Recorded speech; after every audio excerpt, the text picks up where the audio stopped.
Pastor Hélio, obrigado pelo seu carinho. É um privilégio, irmãos, estar com vocês nesta noite.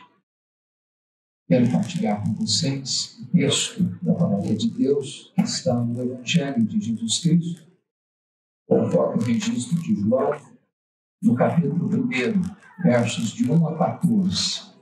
Abra sua Bíblia comigo, por gentileza.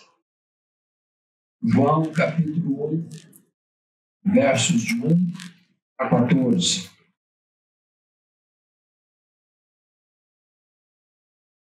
Antes da leitura desse texto, eu preciso dizer alguma coisa.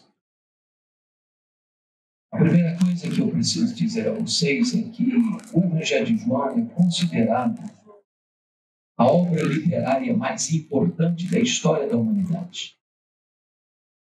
Nenhum livro jamais foi tão traduzido para outros idiomas e tão largamente distribuído no mundo como o Evangelho de João. Já passam de 4 bilhões de exemplares. Este Evangelho foi escrito no final do primeiro século, quando os demais apóstolos estavam mortos, e todos mortos pelo viés do martírio. Este Evangelho foi escrito para defender a fé cristã de um ataque frontal, de uma heresia que atacou devastadoramente a igreja nos 3 primeiros séculos. Heresia chamada de gnosticismo, uma espécie de concubinato entre a fé judaica e a filosofia grega. Vocês bem sabem que desde que Alexandre Magno dominou o mundo, é que a cultura grega se espalhou. E um dos pilares deste entendimento era o chamado dualismo. Acreditava-se que a matéria era essencialmente má e o espírito essencialmente bom. Dessa maneira, os gregos negavam a criação, a encarnação e a ressurreição. Para uma mente grega, era impossível que Jesus Cristo fosse Deus e homem ao mesmo tempo. Porque você tinha um corpo físico, material, e ele tinha. Se para eles a matéria era essencialmente má, então ele não podia ser essencialmente bom. Se ele não podia ser essencialmente bom, ele não podia ser Deus. Então, logo no finalzinho do primeiro século, começa-se a negar a divindade de Cristo. Então, João escreve este Evangelho para defender uma tese. A tese de que Jesus Cristo é verdadeiramente Deus, sem deixar de ser verdadeiramente homem. Ele não deixou de ser Deus ao encarnar-se, nem deixou de ser homem ao retornar para o céu como Deus. E na introdução deste Evangelho, é como se João estivesse abrindo as cortinas da eternidade, acendendo as luzes do palco da história, para revelar-nos o nosso glorioso Redentor. E João, ao mostrar-nos o nosso glorioso Redentor, ele nos apresenta Jesus assim. No princípio era o Verbo, e o Verbo estava com Deus, e o Verbo era Deus. Ele estava no princípio com Deus. Todas as coisas foram feitas por intermédio dele, e sem ele, nada do que foi feito se fez. A vida estava nele, e a vida era a luz dos homens. A luz resplandece nas trevas, e as trevas não prevaleceram contra ela. Houve um homem enviado por Deus, cujo nome era João. Este veio como testemunha para testificar a respeito da luz, a fim de todos virem a crer por intermédio dele. Ele não era luz, mas veio para testificar da luz, a saber, a verdadeira luz que vinda o mundo ilumina a todo homem. O Verbo estava no mundo. O mundo foi feito por intermédio dele, mas o mundo não o conheceu. Veio para o que era seu, e os seus não o receberam. Mas a todos quantos o receberam, deu-lhes o poder de serem chamados filhos de Deus, a saber, aos que creem no seu nome, os quais não nasceram do sangue, nem da vontade da carne, nem da vontade do homem, mas de Deus. E o Verbo se fez carne e habitou entre nós, cheio de graça e de verdade. e vimos a sua glória, glória como do unigênito do Pai. Amém? Amém. Quando João abre as cortinas da eternidade para revelar-nos o nosso glorioso Redentor, ele quase nos tira um fôlego já de início, pois ele diz assim: no princípio era o Verbo. Vocês que têm uma boa noção da língua portuguesa, percebem aí que o verbo ser não está no pretérito perfeito. Ele não diz que no princípio foi o verbo, mas está no pretérito imperfeito. No princípio era o verbo. Isso significa que quando tudo teve um princípio, e no princípio criou Deus os céus e a terra, o verbo já existia. Portanto, ele preexiste ao início, ele preexiste à criação, ele preexiste ao começo. Se ele preexiste ao começo, logo ele é eterno. E eternidade é um atributo exclusivo de Deus.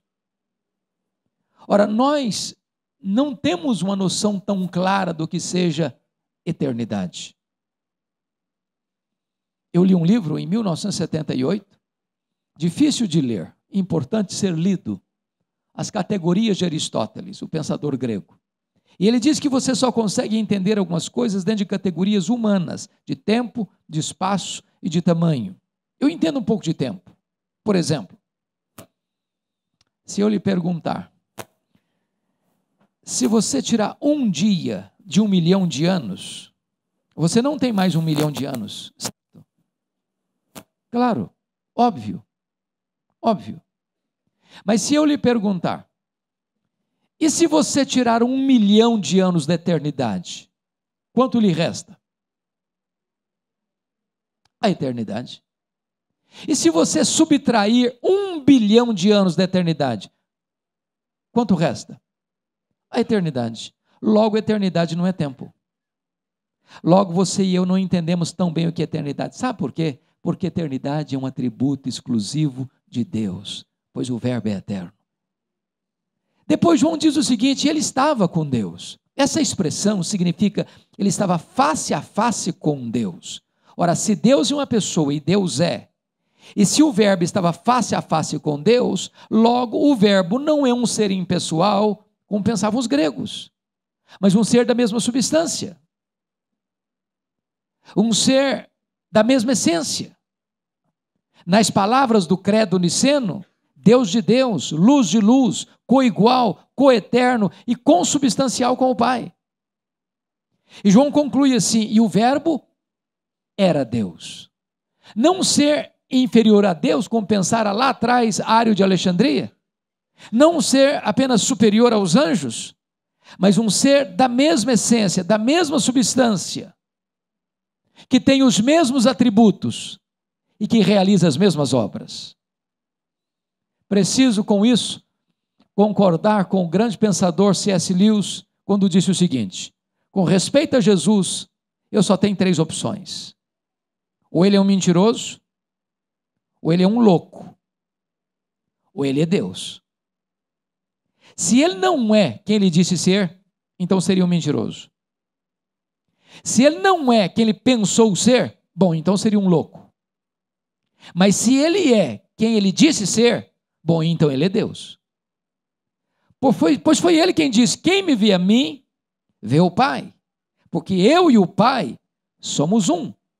Só nos resta fazer o que Tomé fez, curvarmos-nos aos seus pés e dizer: Senhor meu e Deus meu.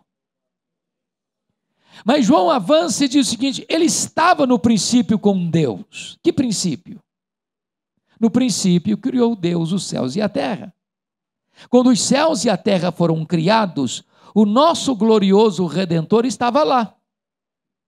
Mas não estava lá passivamente. Ele estava lá ativamente, porque o verso 3 diz: todas as coisas foram feitas por intermédio dele, e sem ele nada do que foi feito se fez. Isso nos leva a 4 conclusões lógicas e inevitáveis. Primeira, a matéria não é eterna, como pensavam os gregos. A matéria foi criada, e criada pelo nosso glorioso Redentor. Este mundo é feito de matéria e energia. Matéria e energia não criam a si mesmas. Este mundo é governado por leis. Leis não formam a si mesmas. Logo, alguém fora da matéria, independente da matéria, criou este mundo material, estabeleceu leis para governá-lo, e este é o nosso glorioso Redentor. Segunda conclusão: este mundo não veio à existência por geração espontânea. A teoria da geração espontânea não está calçada com a verdade. Desculpe-me da expressão, este mundo não pariu a si mesmo. Este mundo não deu à luz a si mesmo. Este mundo não veio à existência por iniciativa dele mesmo. Este mundo foi criado pela palavra toda poderosa do nosso glorioso Redentor. Haja luz e houve luz. Mas em terceiro lugar, este universo, este mundo, não é resultado de uma mega explosão cósmica. A chamada teoria do Big Bang não tem amparo na verdade. Sabem por quê? Porque a desordem não produz a ordem. Porque o caos não produz o cosmos. Eu posso até lhes garantir que seria mais fácil eu jogar 1 bilhão de letras para o céu e elas caíssem como uma grande enciclopédia, do que acreditar que uma mega explosão produziu esse universo tão vasto, com movimentos tão harmônicos, com leis tão cirúrgicas. Eu preciso até afirmar a vocês que é preciso ter mais fé para ser um ateu do que para ser um crente. Pensem comigo. Nós vivemos no planeta Terra.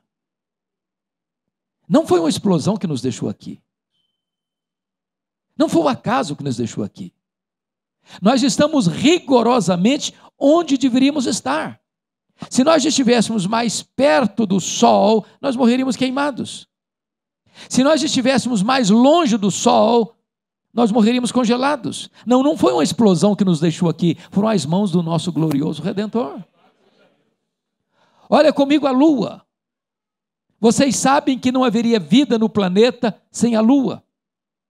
Vocês sabem que a Lua é a faxineira do planeta Terra. Nos oceanos, as suas fases, não existe marés dos oceanos. Se não houvesse as marés dos oceanos, as praias se encheriam de lixo e a vida seria impossível no nosso planeta. Não foi uma explosão, nem um acaso que deixou a Lua na sua órbita, foram as mãos do nosso glorioso Redentor. Quarta conclusão. Este universo não é resultado de uma evolução de milhões e milhões de anos.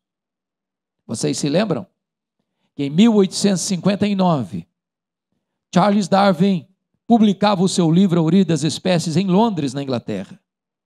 Naquele dia, esgota-se a primeira edição no dia do lançamento. De lá para cá, a chamada teoria da evolução tem sido ensinada nas escolas e universidades como uma verdade científica. Falta-lhe, entretanto, a evidência das provas. Notem isso, irmãos. Criacionismo não é artigo de religião. Criacionismo é artigo de ciência. Que o mundo foi criado, a ciência prova. O que é motivo de fé e o que nós cremos pela fé é que este mundo que foi criado pelo nosso glorioso Redentor. Todas as coisas foram feitas por intermédio dele, e sem ele nada do que foi feito se fez. Quando esta igreja celebra os seus 45 anos, é da mais alta importância nós compreendermos mais uma vez quão grande é o nosso glorioso Redentor, quão magnífico ele é, quão majestoso ele é, quão poderoso ele é. Por exemplo, quando o profeta Isaías começa a descrição messiânica do seu livro no capítulo 40, e ele está falando do servo, ele está falando de Jesus, ele está falando do verbo de Deus. Ele diz que este é aquele que mede as águas na concha da sua mão. Agora pense comigo no Pacífico, no Atlântico, no Índico, no Mediterrâneo, nos mares, nos rios, nas fontes. Vá aqui no Atlântico e tente esvaziá-lo com um baldinho. Veja quanto tempo você vai levar. Pois o seu glorioso Redentor mede as águas na concha da sua mão. Ele pesa o pó das montanhas em balança de precisão. Ele mede os céus a palmos. Ele espalha as estrelas no firmamento e por ser forte em força e grande em poder, quando as chama pelo nome, nenhuma delas vem a faltar. Ele olha para as grandes potências econômicas e militares da terra e considera todas essas nações como um pingo que cai de um balde, como um pó numa balança de precisão, como um vácuo, como nada, como menos do que nada, pois este é o nosso glorioso Redentor. Agora pergunte para um astrônomo, qual é o tamanho desse universo que ele mediu a palmos? Pergunte. Sabe qual é a resposta dele? Eu não sei. Quando ele diz eu não sei, ele não está confessando uma ignorância absoluta. É porque nenhum homem, por mais peregrina que seja a sua inteligência, ou por mais robusto que seja o seu conhecimento, é capaz de afirmar clara e decisiva e logicamente qual é o tamanho preciso do universo. Essa é uma matéria ainda em aberto e em estudo. O que eles já sabem e afirmam é que o nosso universo tem mais de 93 bilhões de anos-luz de diâmetro. E o que significa isso? Significa que se você voasse a velocidade da luz, 300 mil quilômetros por segundo, nessa velocidade, você demoraria mais de 93 bilhões de anos para ir de uma extremidade à outra do universo. Pois o seu glorioso Redentor criou tudo isso. Ele é maior do que tudo isso. Não há um centímetro desse universo onde eu não possa dizer, isso aqui é meu, eu criei isso aqui, sou dono disso aqui, sou senhor disso aqui, pois este é o seu glorioso Redentor. Pergunte aos astrônomos quantas estrelas existem. Sabe qual é a resposta dele? Eu não sei. O que eles já sabem e afirmam é que há mais estrelas no firmamento do que todos os grãos de areia de todas as praias e desertos do nosso planeta. Vá um dia à praia, encha a concha da sua mão de areia, leve para casa e bote numa tábua de vidro, e tenha paciência de contar quantos grãos de areia você consegue botar na concha da sua mão.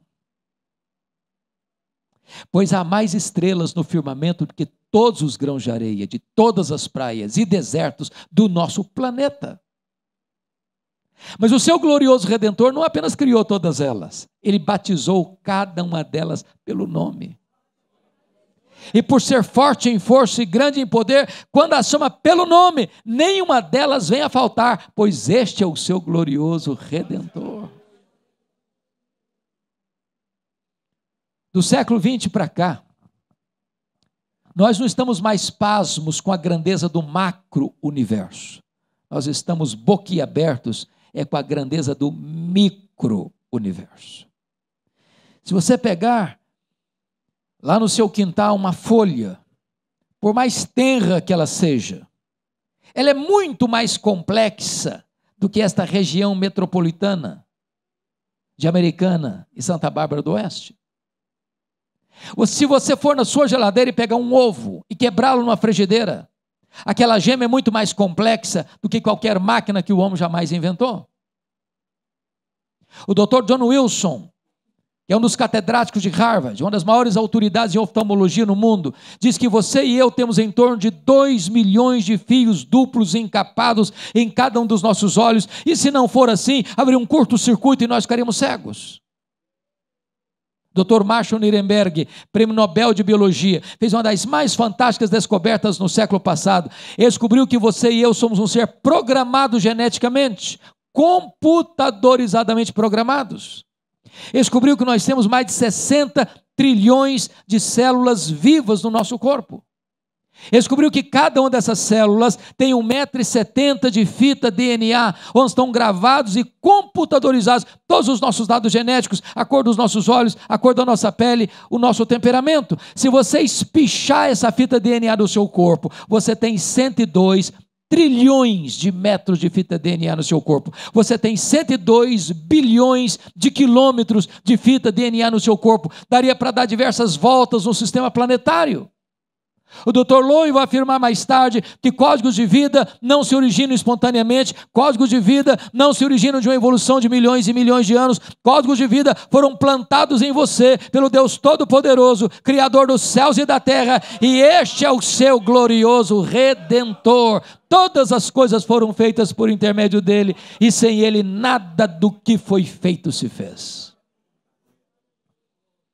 Quando João vai para o versículo 7, ele nos deixa boquiabertos, versículo 4, ele nos deixa boquiabertos de novo, quando ele diz: a vida estava nele, e a vida era a luz dos homens. Tudo que existe no universo, só existe porque recebeu vida dele, anjos, homens, animais, o universo, enfim. Paulo pregando na capital intelectual do mundo, a cidade de Atenas, e diz que nele nos movemos e existimos. Ele que nos dá a vida, a respiração e tudo mais. O simples fato de estarmos aqui nesta noite é uma prova insofismável de que ele existe. Se o seu coração está batendo, se o seu cérebro está funcionando, se você está vivo, é porque ele está mantendo a sua vida. A vida vem dele, a vida física, a vida biológica, a vida espiritual. E João conclui assim: e a luz resplandece nas trevas, e as trevas não prevaleceram contra ela. Eu acho isso magnífico, porque nem você nem eu vimos, nem estamos vendo, e nem jamais veremos, em qualquer lugar, a luz ter medo das trevas. Por mais trevosa que seja a treva, quando a luz chega, ela tem que ir embora. Não tem páreo para Jesus. Não tem ninguém que possa desafiar o poder de Jesus. Não tem pecado que ele não perdoe. Não tem vida tão arruinada que ele não restaure.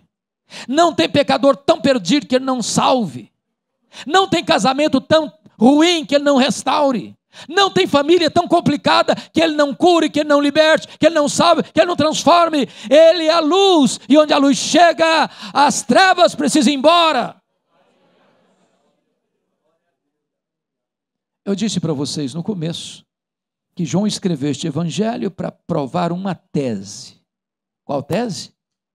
Jesus Cristo é verdadeiramente Deus. Até aqui nos versículos de 1 a 5, João provou essa tese de duas maneiras. Primeiro, ele é Deus porque tem os mesmos atributos. Ele é eterno, ele é pessoal, ele é divino, ele é autoexistente. Segundo, ele é eterno porque realiza as mesmas obras de Deus. Ele é o Criador e ele é o mantenedor da vida. O doador e o mantenedor da vida. Bom, se ele é tudo isso mesmo, e ele é, então eu preciso dizer algo para você nessa noite. Você não pode sair daqui neutro em relação a Jesus. Você precisa tomar uma decisão por ele. E eu valho-me agora do que disse o autor do livro A Ética da Decisão, quando afirmou o seguinte: você precisa tomar uma decisão porque você é escravo da sua liberdade. E ele explicou o que significa isso. Você é como um cidadão dentro de uma canoa, rio abaixo, à beira de um abismo. Você precisa tomar uma decisão. Ou você pula dessa canoa e nada até a margem, ou você rema e ancora essa canoa num porto seguro, ou você faz de conta que não tem abismo e fica dentro da canoa, até ser esmagado pela fúria das águas. Só uma coisa você não pode deixar de fazer, é tomar uma decisão. Mas talvez você diga assim: bom, eu fui convidado para o aniversário da igreja, e eu estou aqui, mas eu confesso que eu não tomei decisão nenhuma. Aliás, eu estou indeciso. Bom, eu preciso dizer algo para você. A indecisão é uma decisão. A indecisão é a decisão de não decidir. E foi Jesus quem disse: quem não é por mim, é contra mim. Quem comigo não ajunta, espalha. Qual é a sua decisão em relação a Jesus? A partir de agora, do versículo 6, João vai nos apresentar 3 decisões. Primeira delas, Confira comigo os versículos 6 a 9. A decisão de João Batista, a decisão do precursor. Houve um homem enviado por Deus, cujo nome era João. Este veio como testemunha para testificar a respeito da luz, a fim de todos virem a crer por intermédio dele. Ele não era luz, mas veio para testificar da luz, a saber, a verdadeira luz que vindo ao mundo ilumina a todo homem. Agora pensem comigo nessa cena. Entre Malaquias, o último profeta do Velho Testamento, e João Batista, nós temos 400 anos. Nós chamamos isso de período interbíblico ou período de silêncio profético. Havia templo, havia culto, havia rituais, havia sacrifícios, havia música, mas não havia a palavra de Deus. Depois de 400 anos, Deus rompe o silêncio. E Deus envia um homem estranho, vestindo roupa estranha, se alimentando de comida estranha, pregando num lugar estranho, o deserto da Judeia. E as multidões fluem aos borbotões para o deserto para ouvi-lo. E ele está pregando o batismo de arrependimento para perdão de pecados. E na medida que as massas e as multidões vão chegando, tem lá fariseu, tem lá saduceu, tem lá soldado, tem lá os cobradores de impostos, os publicanos, e diz a Bíblia que João Batista olha para essa massa humana e diz: raça de víboras, quem vos induziu a fugir da ira vindoura? Produzir frutos dignos de arrependimento, porque o machado já está posto à raiz das árvores, e todo aquele que não produz bom fruto é cortado e lançado ao fogo. E as multidões estão vindo, confessando os seus pecados, recebendo o batismo de arrependimento para a remissão de pecados. E de repente diz Lucas que do meio dessa vasta multidão brota uma pergunta, que não é a pergunta de um, é a pergunta de todos. Todos começaram a cogitar. E essa pergunta de todos beija os ouvidos de João Batista, com uma voz sedosa, como o sibilo da serpente. E a pergunta foi esta: porventura, tu não és o próprio Cristo? Olha a tentação aí. Olha a tentativa de botar um homem no pedestal aí. Pense comigo, se João Batista tivesse engolido aquela isca venenosa. Ele poderia pensar assim: bom, pensando bem, quem sabe, eu mesmo posso ocupar esta posição. Olha o sucesso que eu sou. Olha essa multidão toda atrás de mim no deserto. Se eu me declarar o Messias, apoio popular eu já tenho. Mas ele não engoliu a isca. Ele foi categórico. Ele disse: eu não sou o Messias. Eu não sou o verbo, eu sou apenas uma voz que clama no deserto. Eu não sou a luz, eu vim para testificar da luz, a saber, a verdadeira luz que vinda ao mundo ilumina todo homem. Eu não sou o Cordeiro de Deus, eu aponto para ele e digo: eis o Cordeiro de Deus que tira o pecado do mundo. Eu não sou o noivo, eu sou apenas o amigo do noivo. Eu batizo com água, mas aquele que vem depois de mim é mais poderoso que eu, e ele vos batizará com o Espírito Santo e com fogo. Eu não sou nem mesmo digno de me curvar, desatar as correias das suas sandálias. Eu tenho um lema de vida: convém que ele cresça e que eu diminua. A primeira decisão que encontramos, portanto, é aquela de dar a Jesus toda a honra, toda a glória, somente devidas a ele. Segundo lugar, segunda decisão, confiram comigo os versículos 10 e 11. Foi a rejeição de Jesus. O verbo estava no mundo, o mundo foi feito por intermédio dele, mas o mundo não o conheceu. Veio para o que era seu, e os seus não o receberam. A pergunta é: quem são os seus aí? E a resposta é: os judeus. Mas por que não receberam? Por falta de luz? Não, por falta de olhos. Por falta de evidências? Não, por falta de fé. Porque todo o Velho Testamento foi uma preparação para a chegada de Jesus. Desde Gênesis 3,15, da semente da mulher nascerá aquele que esmagará a cabeça da serpente. O cordeiro da Páscoa era um símbolo dele. O tabernáculo era um símbolo dele. A arca da aliança era um símbolo dele. O que estava dentro da arca, as tábuas da lei, o vaso com o maná e a vara seca de Arão que floresceu, eram símbolos dele. A tampa da arca, o propiciatório onde a glória de Deus se manifestava, era um símbolo dele. As festas de Israel eram símbolos dele. Os rituais do templo e os sacrifícios do templo eram símbolos dele. O sábado era um símbolo dele. Tudo apontava para ele, tudo era sombra, ele é a realidade. Na plenitude dos tempos ele veio, nascido de mulher, nascido sob a lei, para ser o nosso Redentor. O Verbo se fez carne. Ele andou entre nós fazendo bem, libertando os oprimidos do diabo. Os cegos viram, os mudos falaram, os surdos ouviram, os coxos andaram, os leprosos foram purificados, os mortos ressuscitaram, e por todo o canto ele levou o evangelho do reino, mas os seus não o receberam. Deus tem me dado o privilégio de levar uma caravana a Israel todo ano. E eu confesso a vocês que uma das angústias que dá no coração é chegar lá, nessa terra de tantas riquezas históricas e de tantas evidências da graça de Deus, perceber que este povo ainda espera um Messias, que já veio há 2000 anos, na pessoa de Jesus de Nazaré. Pior, muitas igrejas que hoje saem do Brasil e de outros lugares do mundo para Israel, acabam fazendo uma espécie de peregrinação mística e voltam piores do que foram.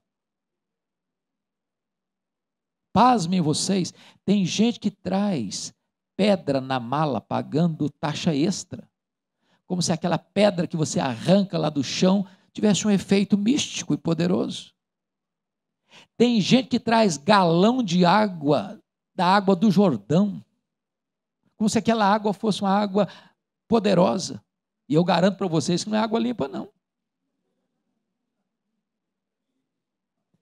Tem igrejas hoje no Brasil, meus irmãos, se judaizando, trazendo para o culto evangélico os utensílios do templo de Jerusalém, a liturgia do culto judaico, como se isso fosse uma espécie de avanço ou de upgrade da fé cristã. Isso é retrocesso, isso é voltar para a sombra. Nós já temos a realidade, é só ler a carta aos Hebreus. Por que Hebreus foi escrito? Porque judeus convertidos ao cristianismo, em virtude da perseguição, estavam retornando ao judaísmo. Aí o autor aos Hebreus diz assim: voltar para o judaísmo depois de ter abraçado a Cristo é apostasia.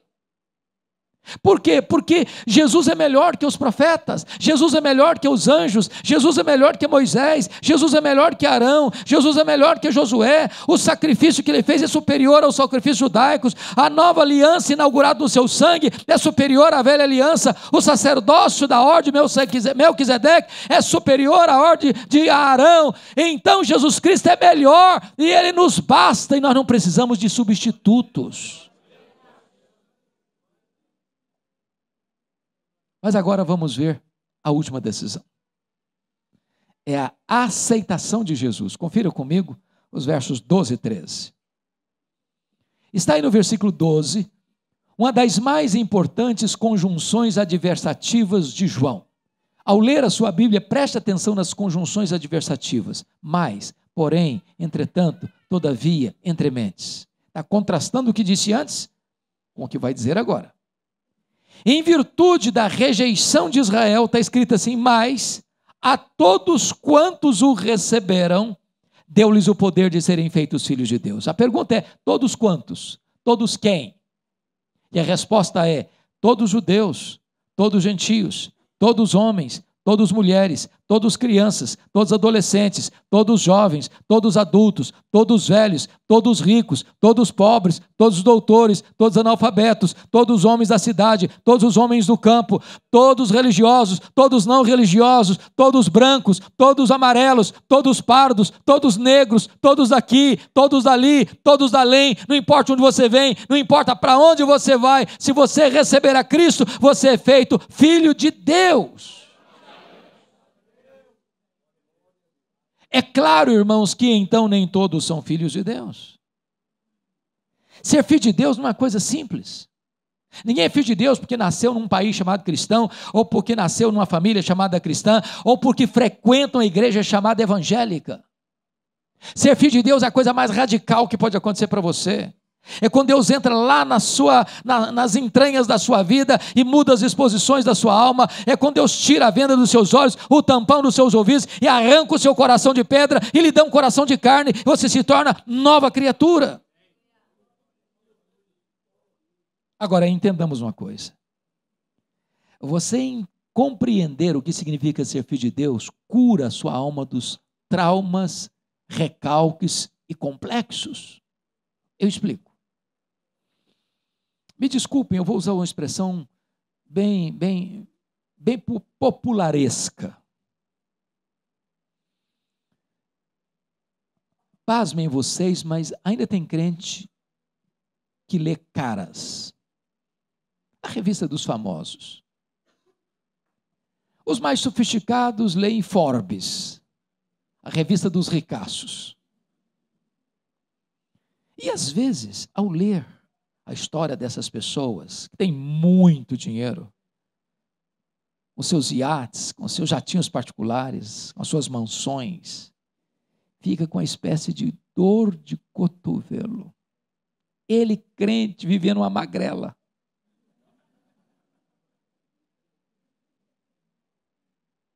Então eu preciso dizer a você, se você é filho, filha de Deus, corre em suas veias mais do que sangue azul. Você é filho do Rei dos Reis, do Senhor dos Senhores. Essas pessoas, se elas não são alcançadas pela graça, a única coisa que elas têm é dinheiro. E quem só tem dinheiro é pobre demais. Depois que elas partirem, ou na hora que elas partirem, melhor, elas não conseguem levar um centavo. Vocês sabem que o primeiro bilionário do mundo foi John Rockefeller.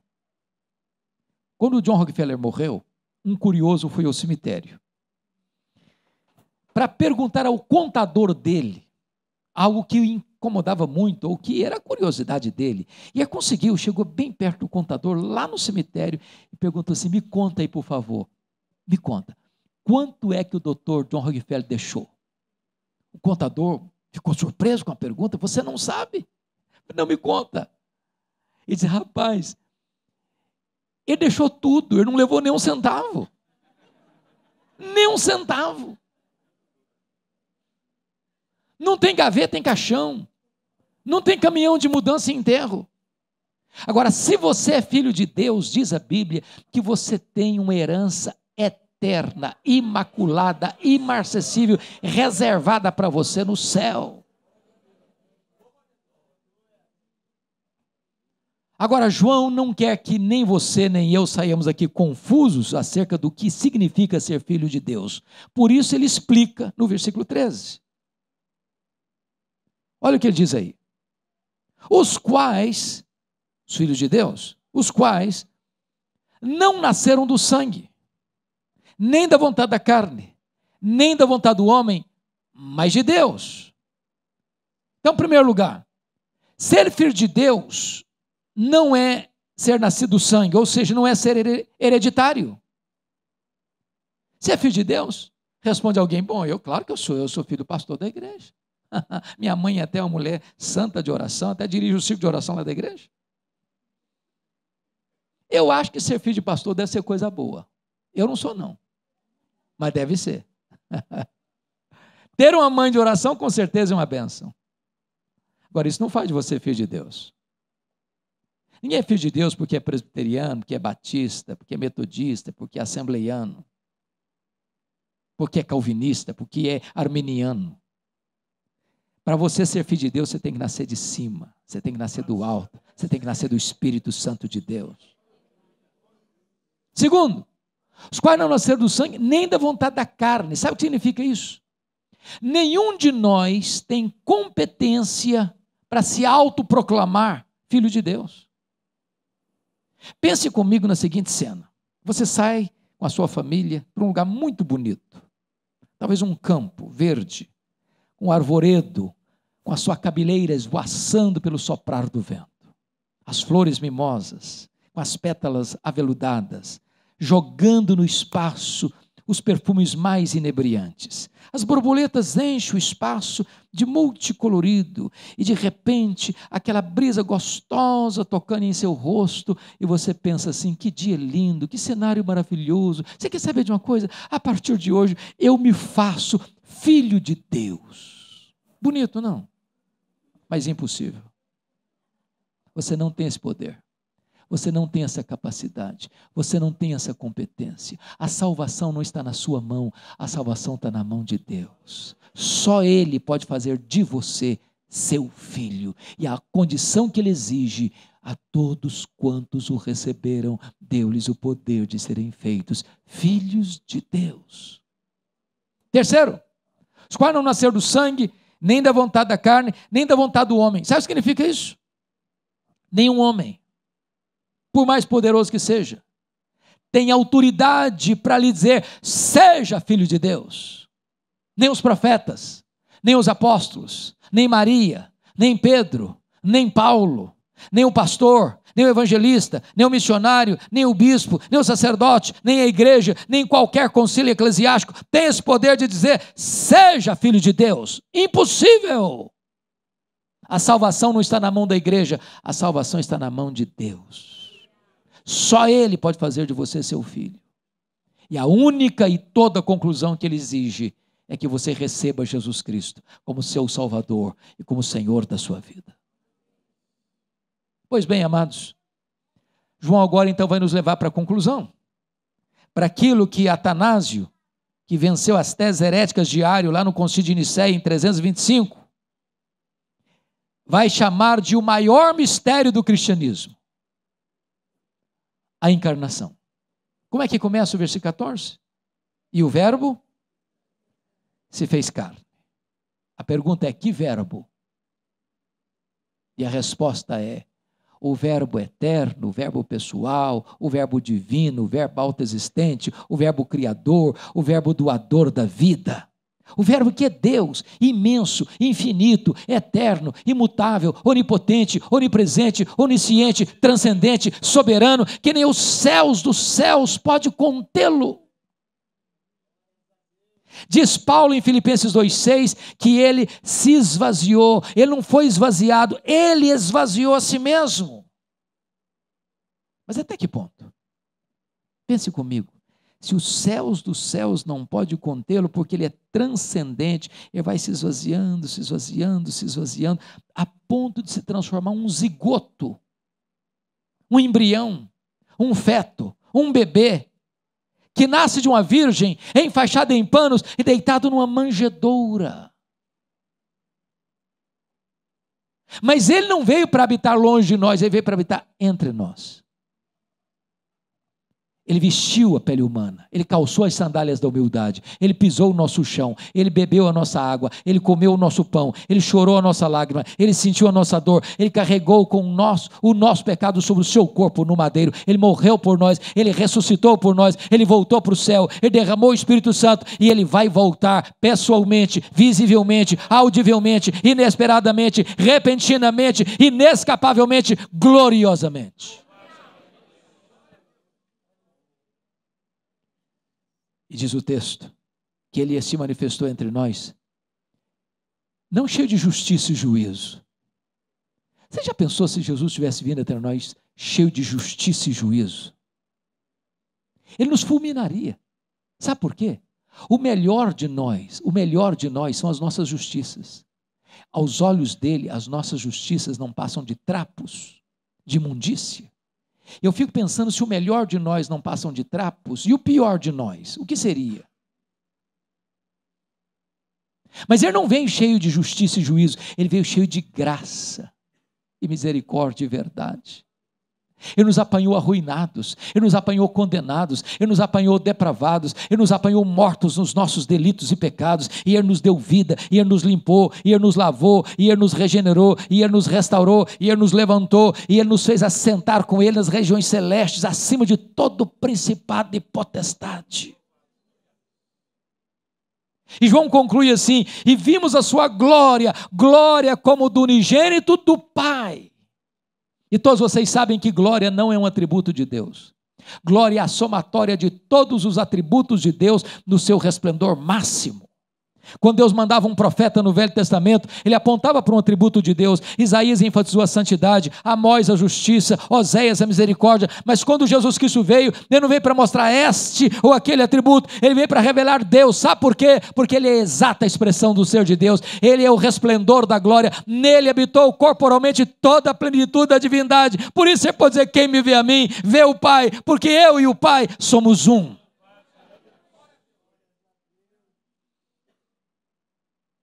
Bom, eu disse para vocês que João escreveu este evangelho para quê mesmo? Para defender uma tese. Qual tese? Jesus Cristo é verdadeiramente Deus. Sabe o que me impressiona em João?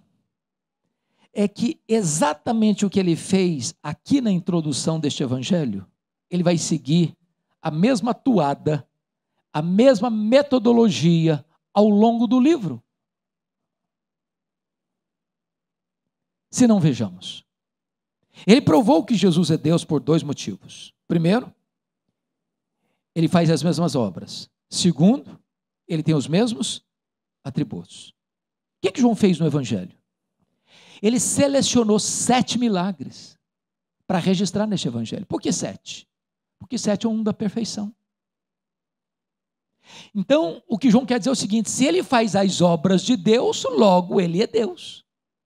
Primeiro milagre, capítulo 2, ele transformou água em vinho. Segundo milagre, capítulo 4, ele cura o filho do oficial. Terceiro milagre, capítulo 5, ele cura o paralítico de Betesda. Quarto milagre, capítulo 6, ele multiplica pães e peixes. Quinto milagre, capítulo 6, ele anda sobre o mar. Sexto milagre, capítulo 9, ele cura o cego de nascença. Sétimo milagre, capítulo 11, ele ressuscita Lázaro. Se ele faz as obras de Deus, logo ele é Deus.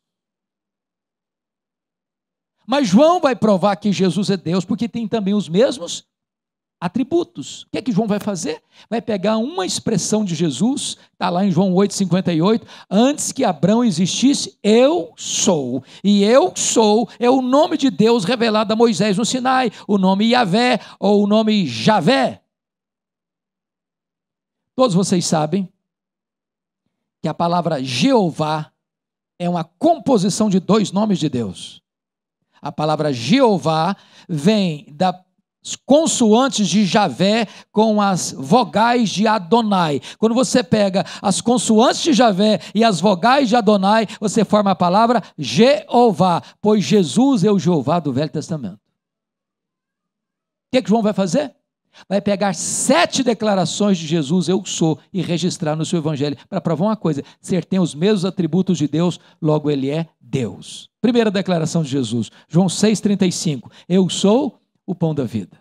Segunda declaração de Jesus, João 8,12, eu sou a luz do mundo. Terceira declaração de Jesus, João 10,9, eu sou a porta, quem entrar por mim será salvo, entrará e sairá e achará pastais. Quarta declaração, João 10,11, eu sou o bom pastor dá vida pelas suas ovelhas. Quinta declaração, João 11,25, eu sou a ressurreição e a vida, quem crer em mim não morrerá eternamente. Sexta declaração de Jesus, João 14,6, eu sou o caminho e a verdade e a vida, e ninguém vem ao Pai senão por mim. Sétima declaração de Jesus, João 15,1, eu sou a videira verdadeira e o meu Pai é o agricultor. Se ele tem os mesmos atributos de Deus, logo ele é Deus. Está provada a tese de João. Está provada a tese de João.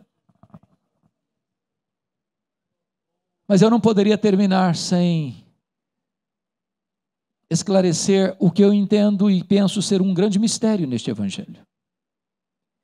Dessas 7 declarações, uma delas Jesus compartilha com a igreja. Por exemplo, ele diz assim, Em João 8:12, eu sou a luz do mundo. Mas ele diz em Mateus 5:14, vós sois a luz do mundo. Notem que Jesus nunca disse assim para a igreja, vós sois o pão da vida, quem se alimentar de vós nunca mais terá fome. Jesus nunca disse assim para a igreja, vós sois a porta, quem entrar por vós será salvo. Ele nunca disse isso para a igreja. Jesus nunca disse assim para a igreja, vós sois o bom pastor que deu a vida pelas ovelhas. Ele nunca disse isso para a igreja. Jesus nunca disse assim para a igreja, vós sois a ressurreição e a vida, quem crê em vós nunca morrerá eternamente. Ele nunca disse isso para a igreja. Jesus nunca disse assim para a igreja, vós sois o caminho e a verdade e a vida, e ninguém vem ao Pai senão por vós. Ele nunca disse isso para a igreja. Jesus nunca disse assim para a igreja, vós sois a videira verdadeira. Ele nunca disse isso para a igreja, mas ele disse, eu sou a luz do mundo, e ele disse, vós sois a luz do mundo. Como entender esse mistério? Para explicar esse mistério, eu quero lhes fazer 2 perguntas e encerro. Primeira pergunta, o sol brilha? E a resposta é sim, o sol brilha. Mas por que o sol brilha? É porque o sol tem luz própria. Sabem por que Jesus brilha? Porque ele é o sol da justiça. Ele é a verdadeira luz que vinda o mundo ilumina a todo homem. Segunda pergunta, a lua brilha? E a resposta é sim, a lua brilha. Mas como a lua brilha? A lua não tem luz própria. A lua só brilha na medida em que ela reflete a luz do sol. Então preste bem atenção agora. A igreja não é luz do mundo na mesma medida que Jesus é luz do mundo. A igreja não tem luz própria. A igreja só é luz do mundo na medida em que ela reflete no mundo a luz de Cristo, o sol da justiça, a verdadeira luz que vinda ao mundo ilumina a todo homem. Então, sabe qual é o papel desta igreja a partir dos seus 45 anos? Sabe qual é o seu papel como crente que está aqui hoje? O nosso papel é sair pelas ruas, pelos becos, pelas praças, pelas avenidas, pelas escolas, pelas universidades, pelos hospitais, pelos campos, pelos salões dos governos, por toda parte, levando essa luz, para que esta luz brilhe sobre os homens. É que você e eu levemos esta mensagem, a única mensagem que traz esperança para aqueles que estão nas trevas. Que Deus nos ajude, que Deus nos inflame, que Deus nos levante, que Deus nos reavive para levarmos esta mensagem até os confins da terra. Que Ele nos abençoe. Amém.